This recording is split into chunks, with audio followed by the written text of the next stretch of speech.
to the 2021 Washington State Business Fair, also known as BizFair. I'm Marilyn Scott, the Northwest Region Vice President for SCORE. BizFair is the longest running all government and nonprofit event for small business in the state of Washington.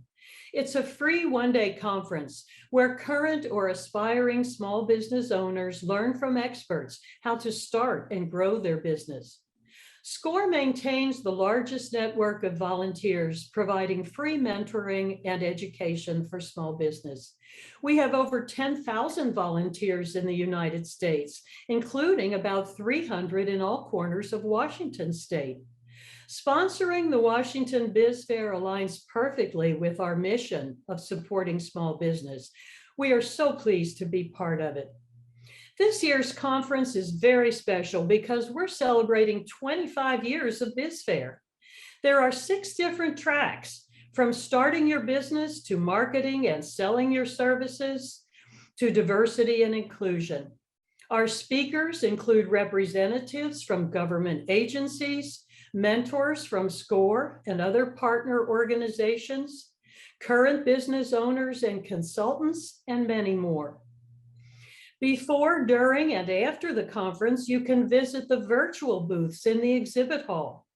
There you can explore products and services offered by business owners to grow your business. Or you can stop by the booths of government agencies to ask your questions. With over 45 sessions this year, there is something for everyone. We can't wait to get started. To kick off our event this year, I'm excited to introduce this year's keynote speaker, Joe Fugere, the founder and CEO of Tutta Neapolitan Pizzeria in Seattle. You folks are in for a real treat. Joe Fugere is a 4th-generation Seattleite. His Italian grandparents, Pietro and Filomena, arrived in America and settled in Beacon Hill with a view of what is now the T-Mobile ballpark. Joe founded Tutta Neapolitan Pizzeria in 2004, motivated by a desire to bring the centuries-old tradition of Neapolitan cuisine shared by his beloved Italian grandparents to the Seattle area. It soon became the Northwest's first Neapolitan pizzeria to be certified by the Associazione Verace Napolitana. Joe opened his first restaurant in Seattle in Columbia City's neighborhood. Now there are 5 neighborhood restaurants in Greater Seattle, and also a mobile food truck, 2 in-store restaurants inside QFC groceries, 1 in Kirkland, Washington, and 1 in the University District of Seattle. Today, Joe will be talking about the challenges that Tutta, like other businesses, faced early in the pandemic, what factors they considered in their early decisions, how their resilience paid off, and they even managed to thrive. There are lessons learned here that all of you can apply to your own businesses. Thank you for joining us today. And now here's Joe Fugere. Welcome to the 25th Annual Washington State Biz Fair. I am extremely excited and honored and privileged to be your keynote speaker today. I just wanted to say a few things. First of all, I'm getting over a cold, so if I cough, I'm going to apologize in advance. I think I'll make it through. Secondly, I just wanted to recognize the people that helped make this happen. Just like any small business, the Washington State Biz Fair, it's an amazing accomplishment that it's been going on for 25 years. And I think about what happens with small businesses and the fact that, there are issues that come up with funding and, how are we going to pay our bills every day? And that's not just unique to small businesses. The Washington State Business Fair relies on a number of different funding resources. And the fact that it's been able to thrive and survive for all these years is a testament and a story in itself. So I might even actually come back from time to time and refer to the longevity and the tenacity of the volunteers that make this happen every year. One of the volunteers is Hal Brookins, and I just want to thank him for introducing me. to the fair. I have in the past had an opportunity to tap into some of the SCORE resources, which house a mentor at SCORE. And my former boss at Starbucks years ago actually was a volunteer at SCORE. And so I was a indirect beneficiary of some of the things that SCORE had to offer. In addition to SCORE, all the government agencies that help make this happen is truly a unique and wonderful thing. And I'm just so happy to be a part of it. First, I'd like to take a moment and talk about the purpose of the Washington State Business Fair, and then talk a little bit about my approach to the kickoff of this great event. The intent of the business fair is to sharpen your business skills, engage valuable resources, learn and find out how nonprofit organizations can help you, and explore the digital marketplace for products and services. I'm going to kind of focus on the first box, which is sharpening your business skills by just telling a story. I was preparing for today's speech, and I thought this could go in one of two ways. I had a lot of data that I had collected and a lot of interesting charts and graphs and a ton of pictures to help tell the story. And I decided that I know your day is going to be filled with a lot of instruction and a lot of experts and a lot of charts and graphs. So for my presentation, I'm going to frame it like a story. I'm going to talk a bit about what has happened almost really since 2020 on, like January 2020, when the pandemic hit. There's a whole history of 18 years before that we can save for another time. And I'll refer to a couple things that have kind of, brought us to where, and my company to where we are today. But the theme of the business fair is it was not only about survival, but what happens to those companies that thrive in a crisis environment. So the first, I'm gonna tell a story and through a series of pictures and images. And the first image shows the Tutta logo 2 years ago and the logo today. And the reason I want to share this with you is that for 18 years, we were a restaurant company, a successful, family of neighborhood restaurants making great Italian wood-fired pizzas and salads and desserts and craft cocktails and local beers. But when the pandemic hit, and I'm going to tell you more about this in upcoming slides, we had to pivot and think about how we could survive as a company. We got into a lot of different business channels.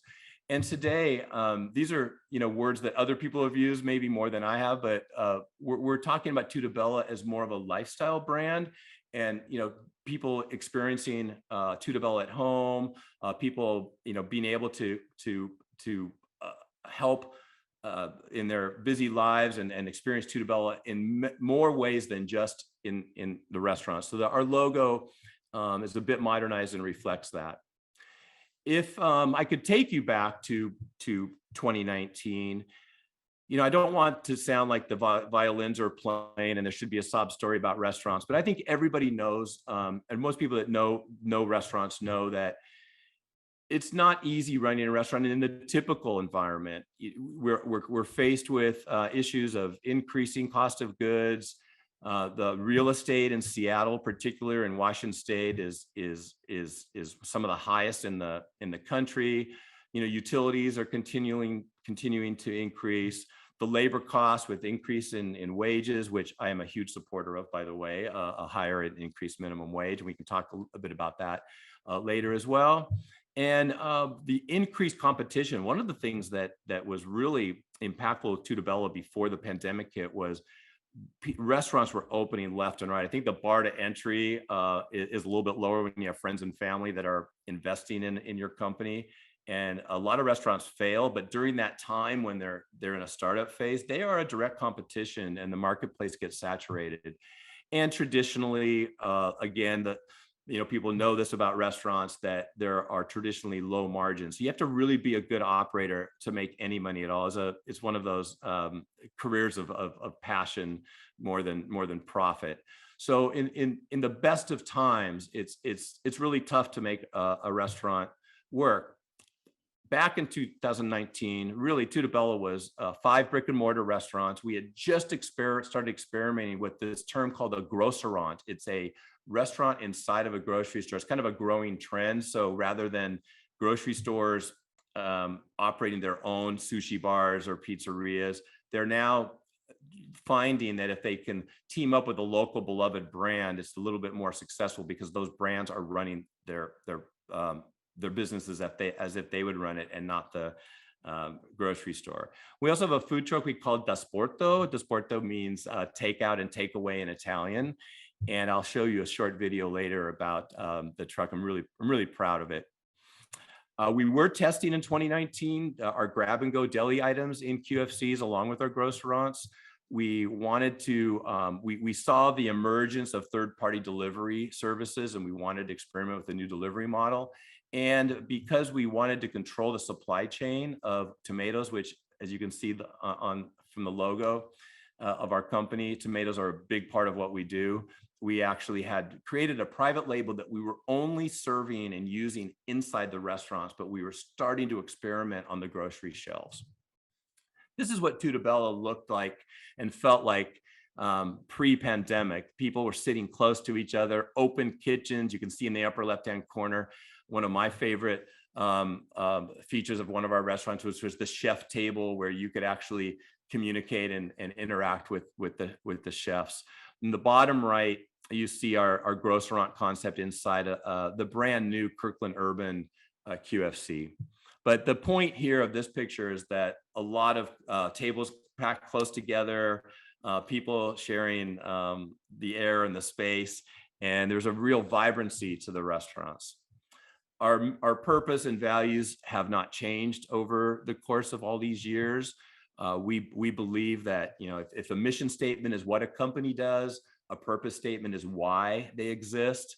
And I've given a talk before about, you know, looking at the different mission statements and purpose statements of great companies. And ours is pretty simple. It's to nourish lives by sharing traditions, authentic food, and love. And I could spend a whole hour just talking about what each of those words means, but I won't bore you with that. Our values, there are 5 of them: love, innovation, growth, community, and passion. And we really take these seriously. We don't post them up on the wall for people to kind of see like there's some kind of a monument. We actually prefer to live them. And, you know, we love our employees. We love our customers. We even love, you know, our vendors and our bankers. There's just a lot of love to go around, and we're not afraid to use that word as an organization. It's interesting to be an innovative company and at the same time embrace 300 years of tradition. We are a certified Neapolitan pizzeria, which means we have to live by a certain set of values and standards that are established by the EU and an organization in Italy for making our pizzas a certain way. And we embrace that, but at the same time, you know, as we're embracing tradition, we also want to be an innovative company. And so how we, you know, kind of reconcile that, you know, 300 years of tradition with innovation is by employing an innovative mentality and applying those old traditions in a modern and new way. We believe in growth, not only the growth of the company, but we know that if our people are professionally developed and grow as individuals, not just as professionals, but individuals, that the company will then grow as well. And we know that community, it's all about community. And I am proud to say that we have deep connections to our community and to a lot of the nonprofits that help make our community what it is. And all the communities that we operate in our neighborhoods that we operate in.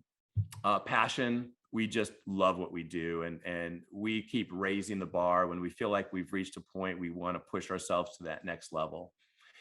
And then what we've added since January of 2020 is a new mantra, and it was COS is our nickname in the company, and it's coming out stronger. We felt that we could do one of 2 things, you know, and you'll see this in the video I'm about to show, which is, you know, climb under a rock and wait for the pandemic to pass, or just lean into it. And we decided to do the latter.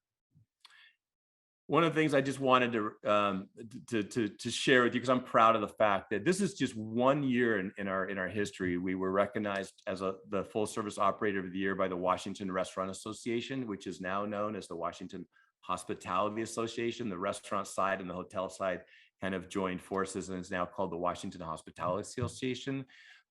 We were named Business of the Year by the GSBA, the Greater Seattle Business Association. The Harvard Business School had a professor was sponsoring a program they called the Intercity Competitive, the Initiative for Competitive Intercity, the ICIC. And we were one of a handful of businesses around the country that were recognized for growth and growing quickly in the inner city. So there's these opportunity zones that were identified in inner cities, and we were one of those, and it was a real honor. That same year, we kind of hit the Super Bowl of the pizza industry. Pizza Today magazine looks at the 33,000 independent pizzerias in the United States and names one every year as the Pizzeria of the Year, and that is the year that we were recognized. Another thing that I have to share with you is our brush with fame, if you will. We've served now 2 presidents. One was a vice president at the time, but Joe Biden and Barack Obama have both experienced Tutta Bella up front and close. With Barack Obama, we were privileged and honored to deliver pizza to Air Force One. You see a picture of us there on the steps of Air Force One.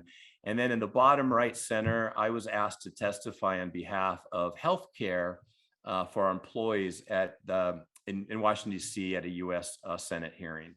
So a lot of great memories leading up to 2020 and when the pandemic struck, and we really love to talk about the things that have brought us to a point where we're recognized by now 2 presidents.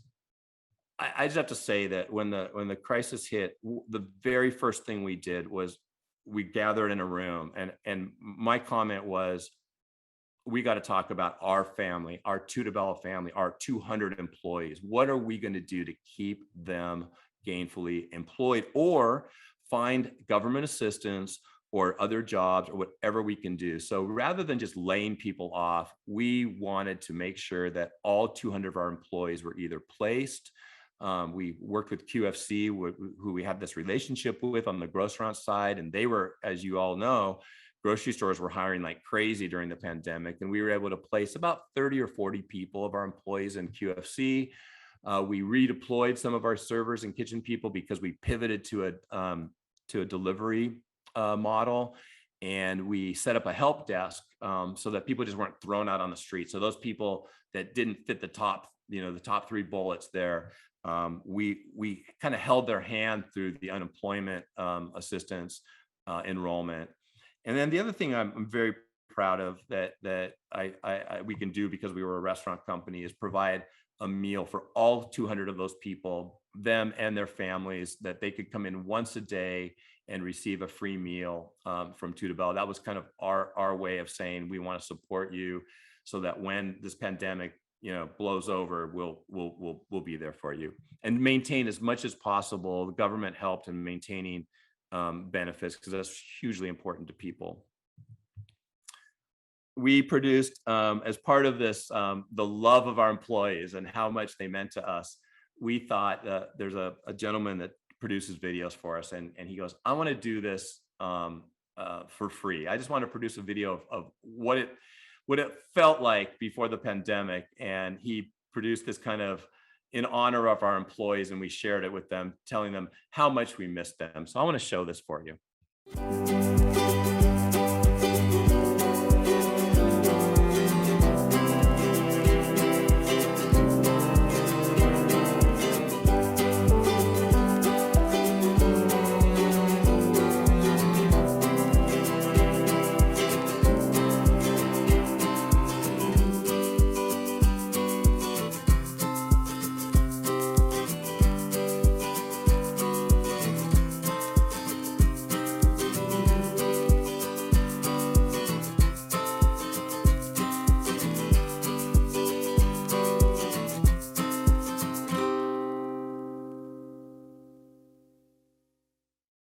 So do you all remember what it was like visiting restaurants before the pandemic? People, raising glasses, sitting close to each other, having a good time. And that's true on both sides of the equation. I mean, our employees, we have fun when we're working, and things change pretty rapidly. There's a lot of fear that was instilled in people's minds, and none of us kind of knew where this was going. And so we did that kind of video just to let our employees, and we played it on social media and let them know how much they meant to us, and that we wanted to get back to that point where we're raising glasses again. The next video I want to show you is a video that we put together to talk a little bit about what Tutta is. And it's the same guy that did the last video, and he again volunteered to make this video because he just wanted to get the word out about what we do as a company. And there's a point that we added what happened during the pandemic. So we could edit that part out and show this kind of as a brand video. It features myself and our executive chef, Brian Goydix, and I'd like to play that for you now as well.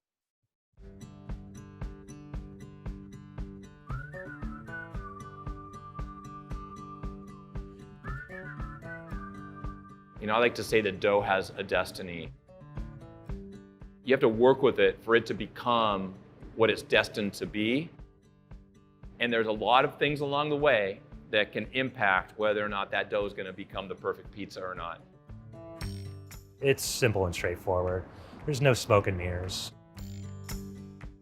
I am the less is more guy. I am the beauty and simplicity guy. I'm like, let's find 4 or 5 things that work harmoniously together and highlight them as much as we possibly can.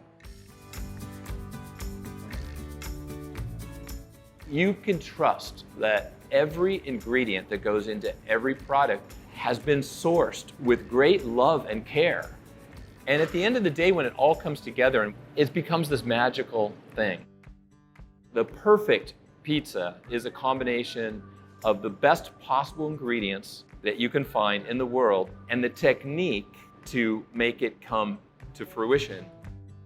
One of the things that Enzo Cocha reiterated to me when I was working with him, so we're making dough, and he's like, okay, Brian, what are the ingredients in the dough? I'm like, great, easy.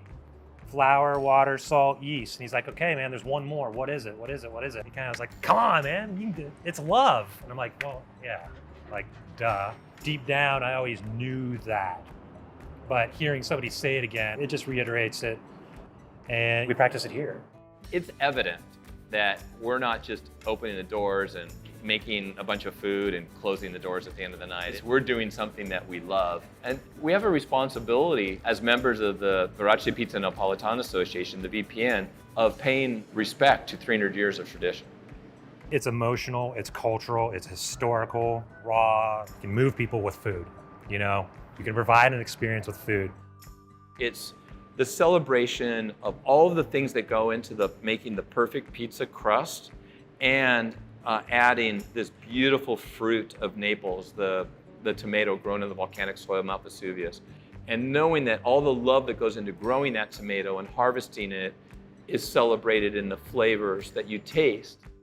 When the COVID-19 pandemic hit Seattle and struck the business community, we had a choice of taking one of 2 paths: crawling under a rock and hiding until it was all over and reemerging, or looking at this as an opportunity to pivot and change the business in a way that still respected public safety and health, and also provided income for the business and meaningful jobs for our employees. So between the food truck, the Sporto, operating on a daily basis, expanding our grab-and-go program, and really turning up the volume on our delivery and takeout, our business has been able to stay open and thrive. The other thing that might sound counterintuitive during a pandemic is making the purchase of a new piece of equipment.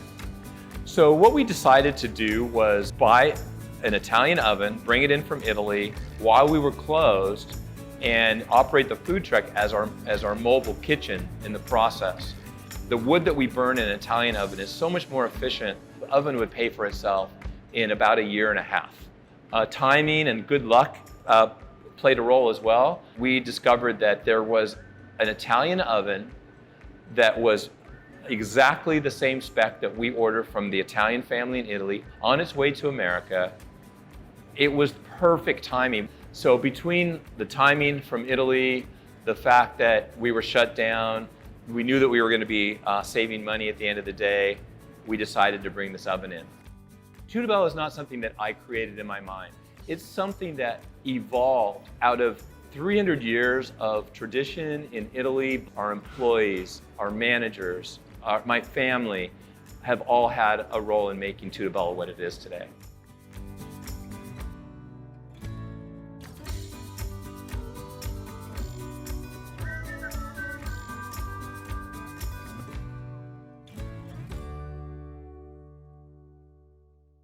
Well, every time I watch that video, tears come to my eyes because it just reminds me of this great business that we're in and making people happy. And the 300 years of tradition, like I said, I don't have to be egotistical about this because it's not me or my chef that created that margarita pizza. It's been around for hundreds of years, and we're just paying honor to it. And it's such a pure and beautiful food, and it feels so good to be able to share it with the people of Seattle and beyond. It's just it brings me back every time. I'm showing this slide again because I want to contrast what it was in 2019 in the restaurants versus after the mandate came in, where we had to close restaurants and we pivoted. I mean, this is a picture of one of our kitchens in our dining room. On the left, it's basically one of our tables where guests used to sit and dine, is now loaded with pizza boxes. And then on the right, you can see the cooktop kind of tucked back in the corner of the picture. And these stacks and stacks, there used to be saute pans, and there's a sink down below there, and that's just covered in pizza boxes, because we overnight went from being a sit-down restaurant where maybe 80-90% of our business was done in the dining room to a 100% takeout and delivery concept. So this is the first lesson in how to survive and thrive. We were not, I would be the first to admit, we were not very good at delivery pre-pandemic. We were a little arrogant in that we thought that our guests our pizza didn't travel very well. Our guests wanted to experience it in the restaurant. And so these other national and local players, Zeke's and Pagliacci and Domino's and Pizza Hut, they were really good at delivery. And so we decided that we wanted to play in that world. We wanted to be as good. Honestly, we wanted to be better. We wanted to dominate delivery because we felt like we had the product. And in fact, even though our pizzas don't travel as well as a thicker pizza, because Neapolitan pizzas are very thin, we worked with the dough a little bit. We talked to some scientists, food scientists, and some pizza masters back in Italy. There's a lab up that Washington State University runs here that helped us kind of understand gluten structure. So I guess the long story short is that we looked at our product. We surveyed we have 20,000 people in our loyalty club, and we asked them currently, what are our strengths and what are our vulnerabilities? Where do we soar and where do we fall short? And then let's develop a plan around addressing those shortfalls. So we knew we had to execute quickly because this was our bread and butter. This is how we were going to survive as a company, at least one channel of how we were going to survive. And we just hunkered down, and we thought, okay, food quality was what we learned. We had to really work on temperature. We didn't really have holding containers. We basically held our pizzas under a heat lamp, and we invested in these cabinets that would hold pizzas at 140 degrees, and so that they were hot going out of the door. We upgraded our POS, our point of sale technology. We updated our website. We updated and built an app. All of these things that were going to help dominate in the delivery realm. We wanted to make the ease of ordering. It was kind of clunky before the pandemic. We wanted to ease that. we really wanted to focus on drivers and the fact that they're, we're working with a lot of third parties. And we thought if we can make the drivers happy, then they would then make our guests happy, because it's kind of out of control once it leaves the restaurant. Timing, we wanted to make sure that when drivers showed up to pick up orders, that the food was ready. And that if we did have a problem, that we could what we call service recovery. How do we earn back a guest after a mistake has happened? And then I talked about it earlier, but the investment in equipment. In addition, you just have to accept the fact we really weren't engaged with many of the third-party delivery services like Uber Eats or DoorDash or Grubhub. We had kind of jumped in almost 100% with Caviar. We just wanted to have like one, but then we quickly realized that people don't necessarily come right to Tutta Bella to order takeout. They like to go to these third-party services. The city government helped us a bit. The city council passed some legislation and policy that capped the limit that the third parties could actually take. And one of the biggest complaints that restaurant owners have about third-party delivery is that they charge a lot of money, not only to the restaurant, but to the guest. And that essentially erodes our margins. So we weren't really, before the pandemic, we were offering it as a service and not making much money at all. And by putting a cap on, I think it was 15% cap, that allowed us another revenue stream and a profit stream. So we really, instead of avoiding these third parties, we thought, let's jump in and get to know them. We set up meetings with all the local reps, and we talked about how we can maximize their service and how we could kind of treat their drivers well, so that we were a favored customer. So then it's like an Uber driver, like you pull up a restaurant, and if that restaurant has a reputation of always having their food on time and treating the drivers well, we actually had a punch card for drivers, so that when they came in and they had visited, Tutta Bella a number of times, we would reward them with a free pizza. And every time they came in, they got a free beverage. So we wanted to be like a favored restaurant, not only of our customers and guests, but of the drivers as well. And we had already kind of experimented with this grocerant concept. This slide shows the brand new Kirkland Urban, and this next slide shows University Village QFCs, where people could come and order wood-fired pizzas right there at the counter. But if you'll notice in the upper right corner, there's this grab-and-go case, and we had tested it just as kind of an offshoot of the pizza business. Well, what we discovered, the unexpected consequences, that people were grabbing those salads at increasing rates because the quality was restaurant quality, and that's something that was lacking in grocery stores. And QFC cued in on this, pardon the pun, but they determined and discovered that we were providing a premium service that customers weren't getting before Tutta Bella, at least in the pizza and Italian foods and salads genre. And they wanted to expand this program. So what started out in just these 2 kiosks expanded to 5, and then 25, and now we're in almost 50 QFCs.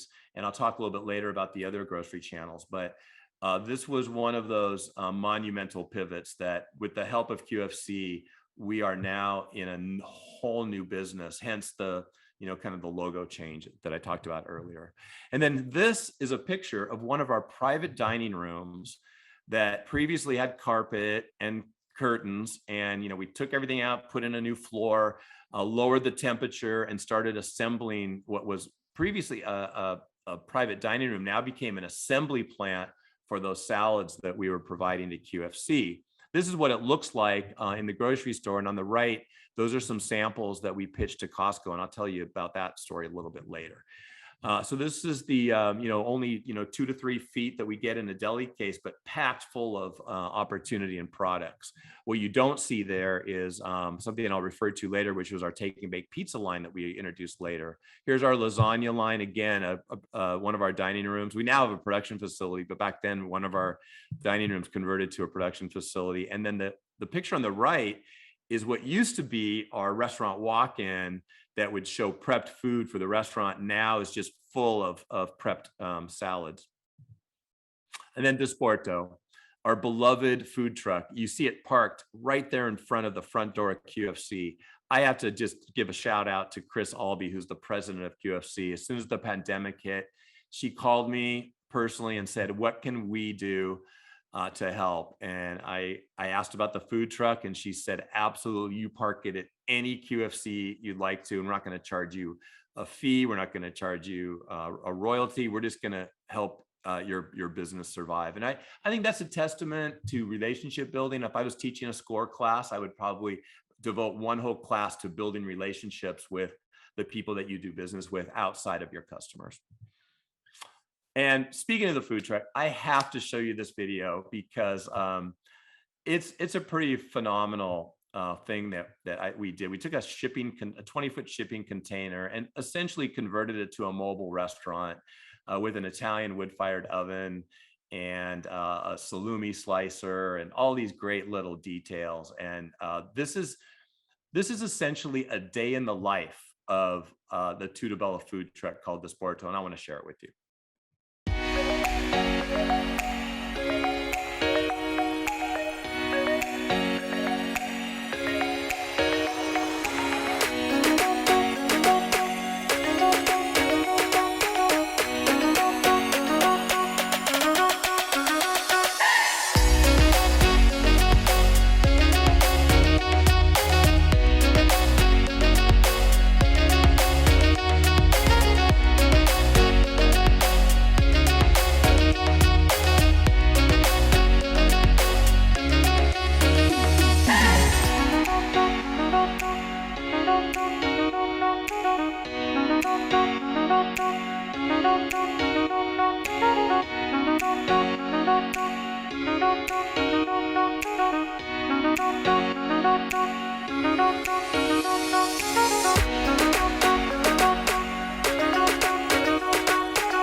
What I love about that video every time I see it is just how diverse the group of our customers are and how universal pizza is as a beloved food.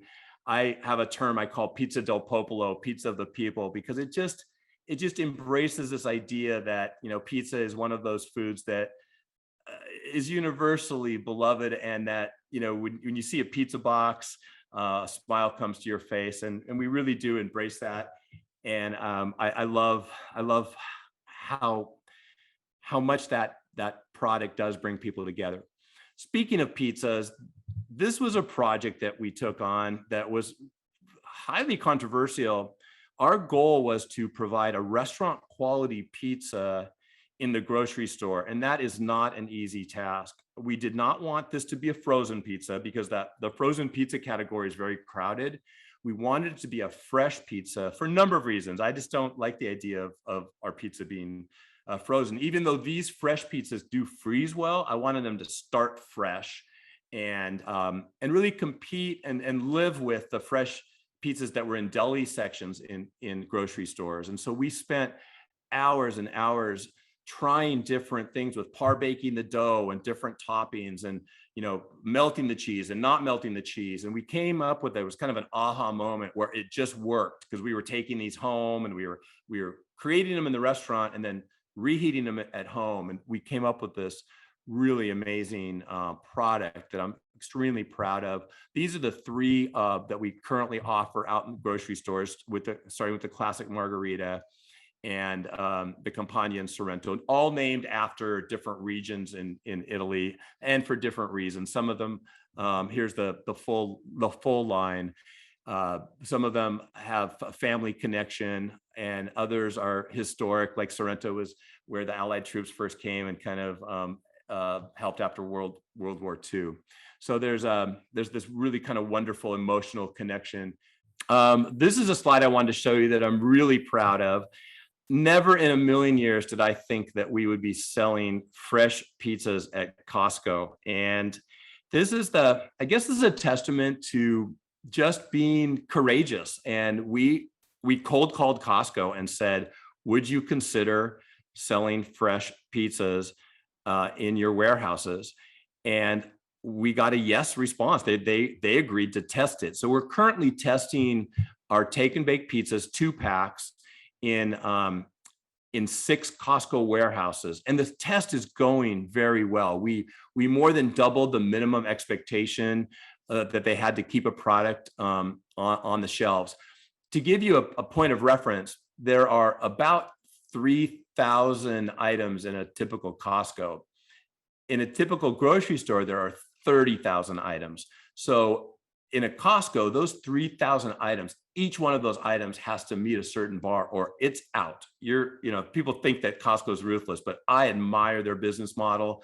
And one of the things about Costco that I absolutely love that's so transparent is that everybody knows their margin. It's a 14% margin, regardless of what you're buying, diamonds or pasta or pizza, it's all 14%. So they know the members that belong to Costco know exactly what their profit is, and it just makes it an honest, very admirable business model in my opinion. And we're so fortunate, and we feel so honored to be in there. So if you're in Costco soon, please do your part and buy a pizza. I talked earlier about our private label tomatoes. We got into it because we wanted to control the supply chain internally for our restaurants. And then we experimented on grocery shelves and they started taking off. These are the original label Tutta Bella tomatoes as they were selling on the shelves at PCC. During COVID, we decided that we were going to add 2 more SKUs, not just the whole tomatoes, but crushed and diced. We went through a label redesign, and these are the new labels. So what we learned about grocery stores is that people were really attracted to color, and we didn't want the crushed, the whole, and the diced to be similar colors with just different names. And so we did a redesign. And the crushed tomatoes, which is the highest selling item, we also pitched to Costco in a 3-pack, and they again agreed to run a test. And we brought in pallets and pallets of our crushed tomatoes. So not only do we have 1 SKU of those 3,000 at Costco, we now have 3 total. We have the crushed tomatoes, we have our pizzas, and we also have our gift cards, which are selling really well. There are highly competitive players in the jarred sauce arena. The big guys, Barilla, one of the largest companies in Italy, and Rouse, which is a domestic brand but owned by a venture capital group, are the big players. They have huge marketing budgets, and we had I could either call it stupidity or tenacity or courage. You call it what you want, but we decided that we were gonna play the game. This is not on the shelves yet, but come holiday season this year, which is not too far away, you will be able to buy Tutta Bella marinara and bolognese sauce. It's our restaurant recipes. We found this amazing co-packer in Italy, and you will see that soon on the shelves. The other thing we did during COVID is that we were buying gnocchi from a very famous chef named Lisa Nakamura. She was Thomas Keller's gnocchi whisperer, is what I call her. She made the famous gnocchi at the French Laundry, and then left the French Laundry and created her own business here in Seattle called the Gnocchi Bar. She was struggling a bit. She wanted to get out of the business, and she's a writer as well. She writes children's books, amongst other things. And she wanted to pivot. And so we bought the gnocchi bar from her and rebranded it into Tutta Bella. But on the back of our bags, we still pay homage to Lisa. We just love her dearly. She's an amazing person, an amazing product. And I could spend an hour telling you, but I'm kind of running out of time, but telling you about what makes our gnocchi special. But the story here is, the point is that this is one more thing that we're doing in what's called the CPG arena, the consumer product goods, which is completely different from restaurants. And recently we added Fred Meyer to our grocery store chain, our distribution for our grab and go products. We are now in 10 Fred Meyers out of the 128, and we plan on growing that business. And starting October 21st, you'll be able to buy Tutta take-and-bake pizzas through Smith Brothers. They have a network of several thousand customers that traditionally would buy milk from them on a weekly basis, but they've expanded into groceries, and they really want to feature local and beloved brands. And we were honored enough to be included in that.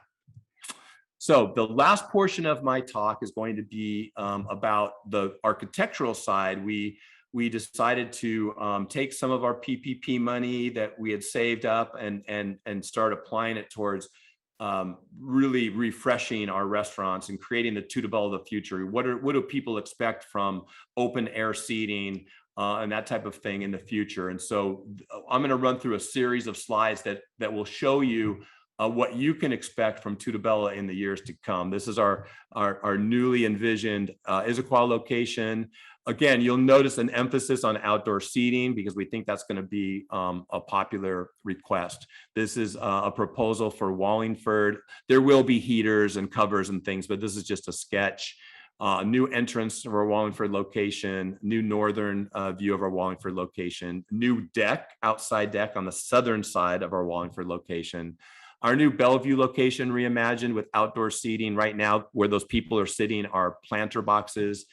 And we're going to create kind of like a marketplace. We're going to open it up so that there aren't as many walls and pony walls, and you'll be able to have kind of almost like a little Italy Italian marketplace experience. You'll be able to see some of the food for the grocery stores being made behind a glass wall. And then we're going to create this kind of center bar with some communal seating and outdoor seating as well. So 2 new outdoor patios on the right of your screen. This is a project I can't quite tell you too much about, but it's beautiful renderings of a project we might be involved in downtown Seattle, but we haven't signed the lease yet. And this is called the Tutta Culinary Innovation Hub. It's a 15,000 square foot warehouse in SoDo that will be the home to our new production facility as our grocery business continues to grow, and we've outgrown the current facility. So I'm a little nervous about it because it's a big investment. The SBA is helping me with a loan, but it has to do well in order to make the business viable. And I know it will, and I'm extremely excited. This is an indication of the new business that we're in. If the restaurants contributed 50% of this revenue last year, this side of the business might be as much as double or triple what the restaurants produce. So you can see how we've really shifted as an organization. And through all of this, we've never forgotten the people that work so heroically to help us through the pandemic. This is a program we called the Random Acts of Pizza, where we asked people to nominate their heroes. They didn't have to be healthcare workers or first responders. They could have been the neighbor or a teacher or someone who was a hero to that individual. And we asked our Amici Club, our loyalty club members, to nominate people. And then we would arrange this kind of surprise visit where we would provide pizzas, again, bringing smiles to people's faces in a time of need.